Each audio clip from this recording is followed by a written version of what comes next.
Spiller79. This is my show. Glad to be back, man. Wanted to talk about a new console that I've added to my collection. Been kind of busy, man. This is one that I've been really wanting.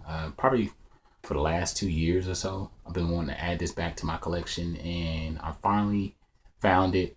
Actually, surprising enough, I got it on trade. Now, everybody knows about, when they think about the 16-bit era, that everybody thinks about the Sega Genesis and Super Nintendo. These two lovely systems, or what my mates across the pond like to call the Mega Drive.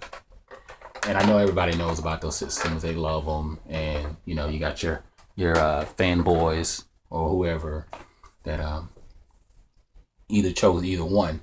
Well, this system, the Turbografx 16, actually came out before those systems. It actually came out in 1989, and it was released over here in October of 1989. Now, the thing about the system that was so phenomenal is that it used like a little card, and the cards, I'll show you one of mine.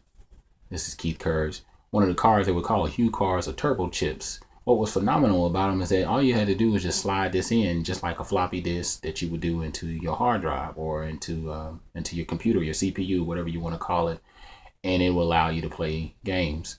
The components, man, and the spectrum of the games were so phenomenal. They originally had it set out to be an 8-bit system, and then they chalked it up to a 16-bit just because of the components. And I think it released over 400 some colors, 412 colors out of 500.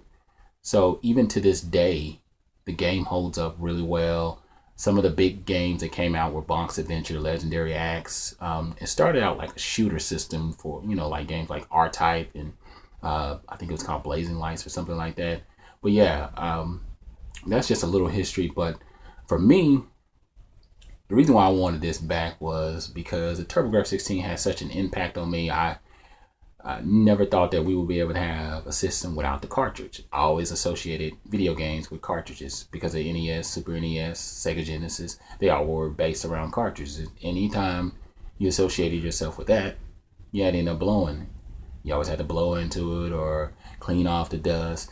Well, I just thought it was pretty neat that you just slide this little thin little piece of device into another thing and it would play. So I thought that was pretty cool. Little things that I found out about the Turbografx 16 that was interesting, because back then, what we call now is the exclusive rights. You know, usually we just look at it as a first party thing. You know, most developers now, most companies like Nintendo, Super Nintendo, or I'm sorry, Nintendo, or Sony or Microsoft, they all have first party games that are associated with their device or their console only. Well, back then we had NES had exclusive rights, or Nintendo had exclusive rights to certain titles. So that automatically blocked the Turbografx 16 from being able to utilize those titles for their system. You know, there was only one game that actually slid through the cracks, was Bomberman, which came out on the Turbografx 16 and also on Nintendo as well. But it was a pretty extraordinary game. If you ever had a chance, go ahead and pick it up. And here's mine. Oh yeah, before I show you, I just wanted to let you know how I got the system, because I had been looking and scouring through Craigslist and eBay and stuff like that, trying to find it at the right price. And I just happened, because I even went to a gaming convention last year, and a guy had it for like $100 with 5 games, and they were pretty good.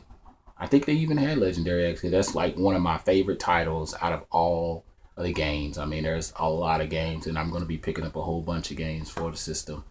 But yeah, I probably for the last 2 years really have been scouring, because this is like the top 5 consoles for me, man. I love the hell out of my out of the Turbografx 16.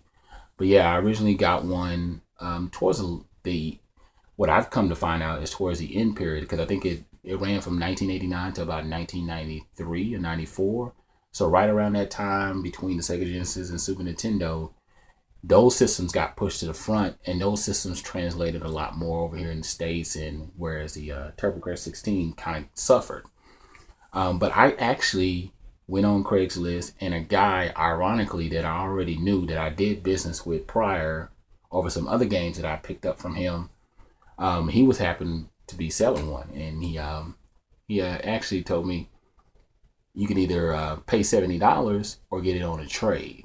And I was like, okay, well, what are you looking for? He said, oh, I'm looking for some SNES games, and I know I got a lot of duplicates, and I got a lot of games that are common titles. I don't have a lot of uncommon titles. And he was like, if you give me Zelda, was that Zelda Link to the Past, Mega Man X, Super Mario Brothers 3, my Super Game Boy, and something else he asked for.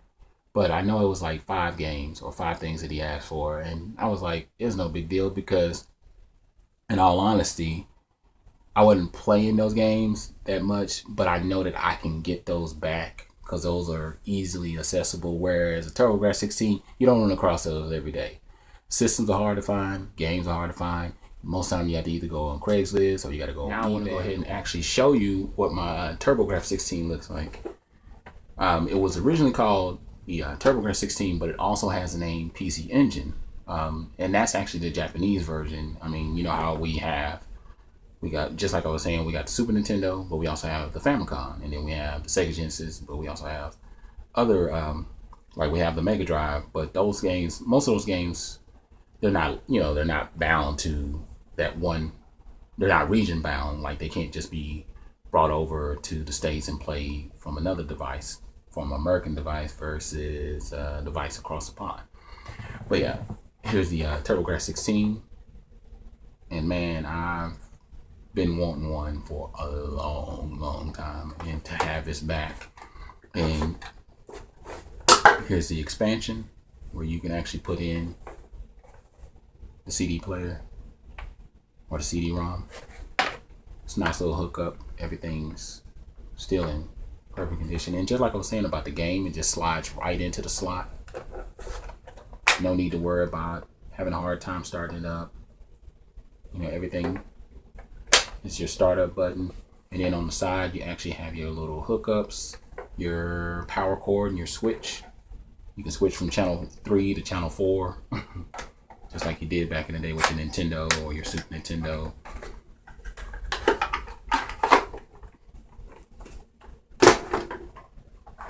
And then you have your controller, which kind of remind me of the NES controller to a certain extent. It had a D-pad, but this one actually had a little swivel to it. You got your select button, your run button, and this was the first controller to actually have a rapid button. So you had your rapid button where you can actually change the levels. Instead of using A and B, it had 1 and 2. So you got the 1 and 2 button. Then we have your adapter or your power cord. Like I said, I like this, that it has this. So then when I hook it up to my power strip, I don't have to worry about this. And this is the other end of the controller or the power cord. The guy actually didn't have the proper adapter or the proper hookup, so I can use the NES because that's pretty much universal. It works just the same. But yeah, man, it goes back for me, man. I've always had a big love for the Turbografx 16. It's definitely one of my top 5 consoles. Some awesome titles that if you haven't heard of them, games that I played like Ninja Spirit, Legendary Acts 1 and 2, Bonk's Adventure, Air Bonks, R-Type. Trying to think of, I've even had some wrestling games, man. I saw a bunch of, even some of the sports titles weren't bad. There was a game called Vigilante that came out, and I got that. I had a whole bunch of games, so now I'm just going to clean up and buy as many games, buy as many titles. But yeah, man, this is definitely one of my favorite systems. So don't do like a lot of other people did back then, overlook the system. Now that you have the time to collect and build on your collection, I suggest you go back and get the Turbografx 16. Tell me how your life is as a gamer. I'm LifeSpiller79, and I'm out.